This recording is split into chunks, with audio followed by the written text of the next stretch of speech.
남북한 동포 여러분, 해외 교포 여러분, 그리고 해외 남북한 근로자 여러분 안녕하십니까? 대동강TV입니다. 대동강 포커스 시간입니다.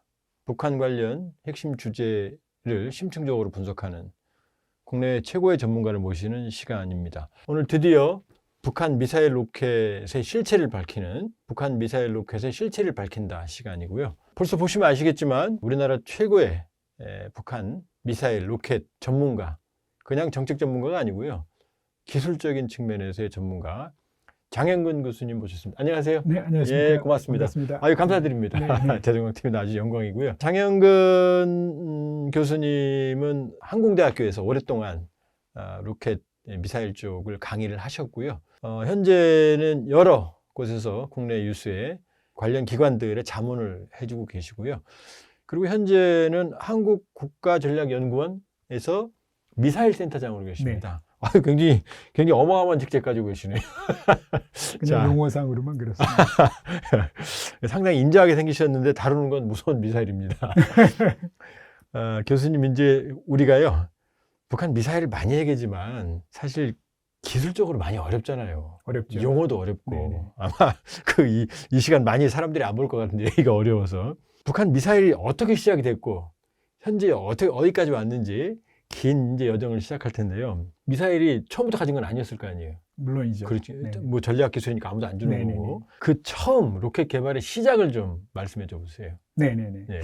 일단 뭐 미사일은 네. 그 이제 탄도 미사일이 있고 순항 미사일이라는 게 있어요. 탄도면 이렇게 떨어지는 거고. 네네. 순항 미사일 탄도계적으로 비행기처럼 가는 순항 거고. 미사일은 그냥 순항한다. 예, 비행기처럼. 예, 예. 그래서 탄도 미사일은 로켓을 추진체로 사용하고 있고요. 예. 순항 미사일은 보통은 이제 제트 엔진을 사용하고 있다. 아, 로켓하고 제트 엔진은 다른 거죠. 네, 다르죠. 예. 그러니까 예. 어떻게 보면 순항 미사일은 무인기 같은 거고요. 예. 비행기처럼 이제 그렇죠. 비행한다. 예. 항공기 엔진. 그렇죠. 예. 항공기 엔진을 가지고 낮은 고도로. 예. 그래서 이제 또 이제 순항 미사일과는 조금 차원이 다른 예. 그런 특성을 보여주고 있다. 이렇게 이해를 하시면 되겠고요.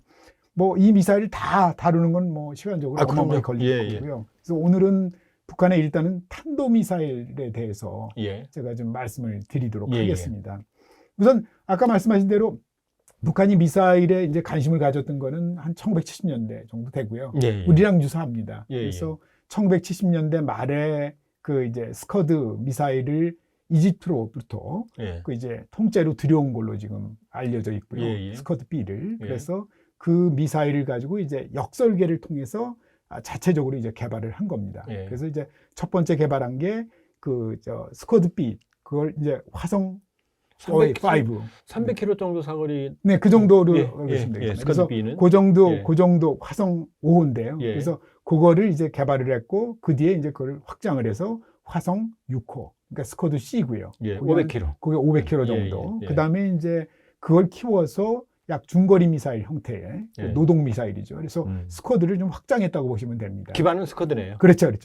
액체 연료. 그렇죠. 똑같은. 근데 이제 이게 이거를 제가 이제 굉장히 저성 액체 로켓 엔진이다. 저성능. 네네. 그러니까 이제 액체라는 거는 연료와 산화제가 따로 있는 겁니다. 그래서 실제로 연료와 산화제가 연소실로 들어가서 점화가 되면은 거기서 이제 화학적 반응이 일어나서 굉장히 고온고압 가스가 나오지 않습니까? 그렇죠. 그러면 이제 그 배기가스가 노즐을 통해서 이제 보통은 이제 초음속으로 마하 5, 6 이런 정도의 속도로 이제 나오는 거죠. 그래서 이런 것이 이제 기본적으로 이제 로켓이다 이렇게 보시면 되겠고요. 근데 이 스커드 미사일의 특성은 이제 연료는 옛날에 그 TM185라고 그래서 쉽게 얘기하면은 한 등유가 80%, 그다음에 휘발유가 20% 정도 되는 혼합유입니다. 결국 이제 로켓유라는 거는 당연히 이제 굉장히 균일해야 되고 굉장히 그 순수, 그러니까 우리가 퓨어리티가 높아야 된다 이렇게 얘기를 하는데. 그냥 일반 기름이네요. 아니요, 일반 기름하고는 다릅니다. 달라요. 네, 그러니까 자동차용 휘발유하고는 또 다른 거고요. 또 다르고.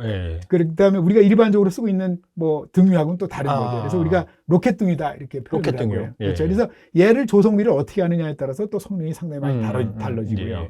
그다음에 이제 산화제는 적연질산이라고 그래서 이게 이제 굉장히 흔한 산화제인데 이게 이제 굉장히 그 탁식하다. 그러니까 더 잘 타게 하는 거죠. 그렇죠. 쉽게 얘기하면 그러니까 산화제가 없으면 안 되는 거니까. 우리가 자동차에서 실제 휘발유를 넣지만 휘발유와 결국은 이제 얘가 화학적 반응을 일으켜서 뭔가 이제 우리가 추력을 받으려면 결국 이제 자동차도 산소가 필요합니다. 예. 산소는 이제 지상을 달리면서 예. 공기 중에 있는 산소를 쓰는 거예요. 그렇죠. 예. 그러니까 일반적으로 지상이나 항공기에는 연료만 가져가지 산화제는 안 가져가잖아요. 그렇죠. 왜냐하면 산화제를 지상이나 공기인 거죠. 그렇죠. 공기 중에서 얻을 예, 수가 예, 있으니까. 예. 그런데 이제 로켓은 다르다. 왜 그러냐면은 산화제만 있으면 안 되는 거구나. 왜냐하면 우주에는 이제 공기나 산화제가 없어요. 예. 없으니까 항상 연료와 산화제를 같이 들고 간다. 이제 이렇게 보시면 되는 거죠. 그래서 이게 이제 굉장히 큰 특성이 다른 거다라는 거고요. 그리고 나서 이제 노동 미사일을 개발하고 그 다음에 뭐 파생 미사일로 뭐 스쿼드 ER이라고 그래서 Extended Range. 그러니까 그렇죠. 이제 사거리를 확장한 늘린 거죠. 그렇죠. 1000km 정도 되고요. 그 다음에 노동 미사일은 뭐 한 1500km 안팎이라고 보시면 됩니다. 그래서 노동 미사일은 중거리 미사일이다. 이제 이렇게 그래서 노동 미사일은 기본적으로 뭐 일본의 미군 기지를 타격할 수 있는 정도의 성능을 가지고 있다. 이제 이렇게 보시면 되겠고요. 여기까지가 단거리네요. 그렇죠. 이것이 이제 주로 이제 스쿼드 BC 이런 것들 대부분 다 1980년대 이제 그 전력화를 해서 배치를 했고, 그리고 이제 90년대에서 1993년쯤에 노동 미사일 개발해서 전력화 배치를 한 겁니다. 그 이후에 이제 익스텐디드 ER, 스쿼드 ER 같은 걸 개발을 했고. 그러니까 스쿼드는 80년대 실전 배치, 그렇죠. 노동은 90년대 배치. 그렇죠. 그리고 이제 90년대 후반에 좀 더 중장거리 미사일을 개발하겠다 해서 개발한 게 이제 대포동 1호입니다. 그러니까 이제 일반 독자를 시청자 위해서 사거리 1000km까지가 단거리, 네네. 중거리가 5500까지. 단거리가 1000km 이하고요.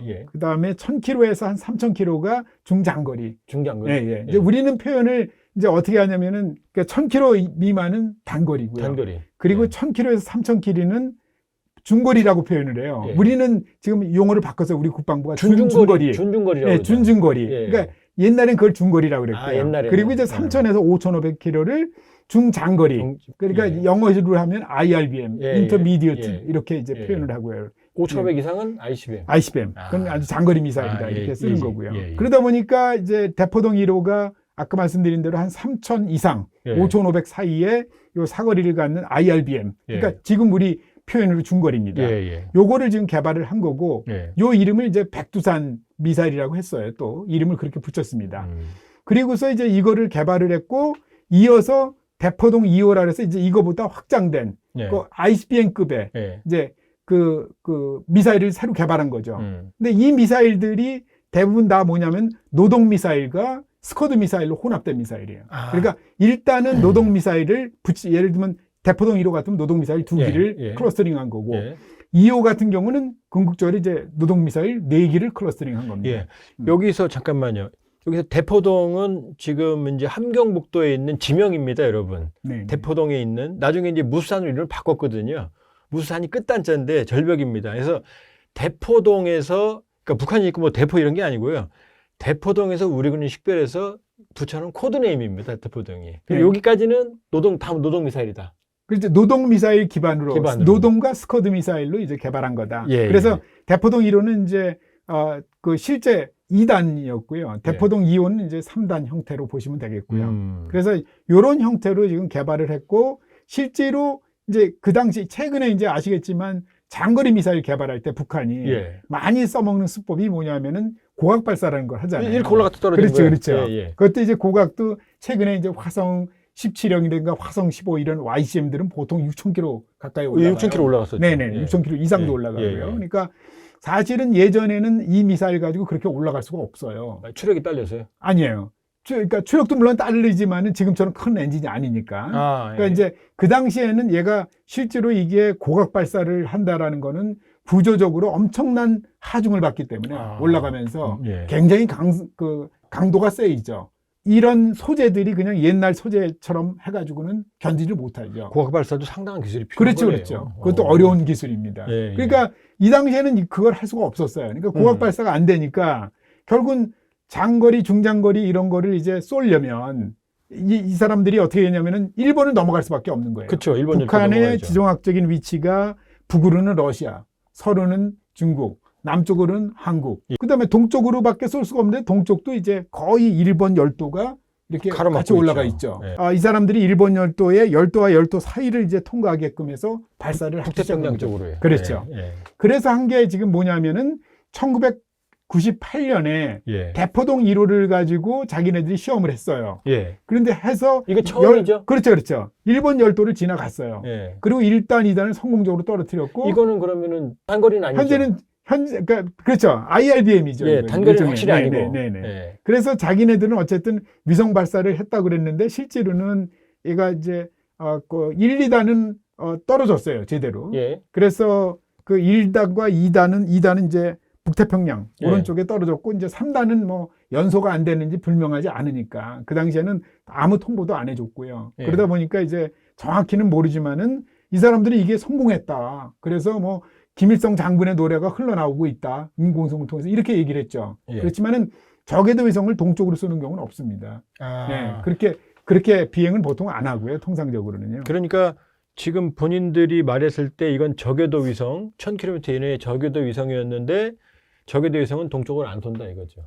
일반적으로는 대부분 다 남북 궤도를 돌거나. 왜냐면 우리 누리호도 다 남쪽으로 쏘잖아요. 그러니까 예. 그러니까 이제 남북으로 돌거나 아니면 어떤 경사 각도를 가지고 돌글라요. 그러니까 무슨 얘기냐면은 예를 들어 적도를 기준으로 뭐 50도, 60도 이런 각도를 가지고 돈다 이렇게 보시면 되겠습니다. 그러다 보니까 이 대포동 2호가 이제 그다음에 이제 98년에 그랬고 2009년에 대포동 2호를 또 쐈죠. 예. 그때도 똑같이 이제 3단에서 문제가 있었고요. 그러니까 그리고서 1단은 노동 로켓 4개, 2단은 노동 로켓 1단, 네네네. 그다음 3단은 새로운 소형 이렇게 된 거죠.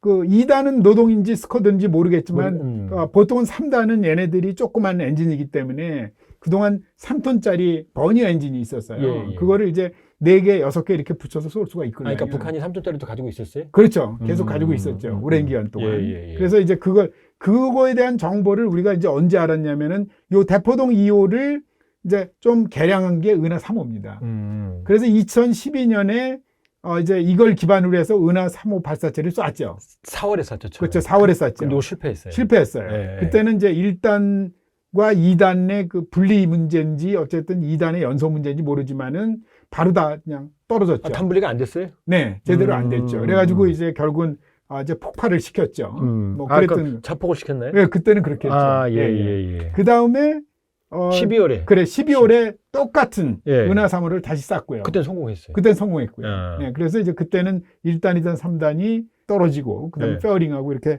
원하는 그 좌표계에 자기들이 통보한 좌표대로 이제 그대로 떨어진 거고요. 그리고 이제 실제로 위성도 올라갔어요. 그 지금 돌고 있죠. 지금도 돌고 있죠. 그러니까 이제 그거를 우리는 이제 어떻게 하냐면은 위성이 이렇게 돈다라는 거는 일단 미국에서 노라드라고 있습니다. 그러니까 북미 항공우주사령부죠. 이제 거기서 보통은 이제 우주에서 떠다니는 물체, 새로 생겨난 물체 이런 게 크기가 10cm, 야구공 사이즈 정도 이상이 되면은 다 이제 이런 감시 체계가 있습니다. 우주에 있는 레이더망이나 지상에 있는 레이더망 가지고 다 그걸 잡아내요. 그러고서 그 TL이라 해서 툴라인 엘리먼트를 거기다가 인터넷에 다 올립니다. 그러니까 북한이 이제 이게 들어오면은 얘들이 올렸구나 하는 걸 확인할 수 있죠. 이제 그렇게 해서 우리도 확인을 했고요.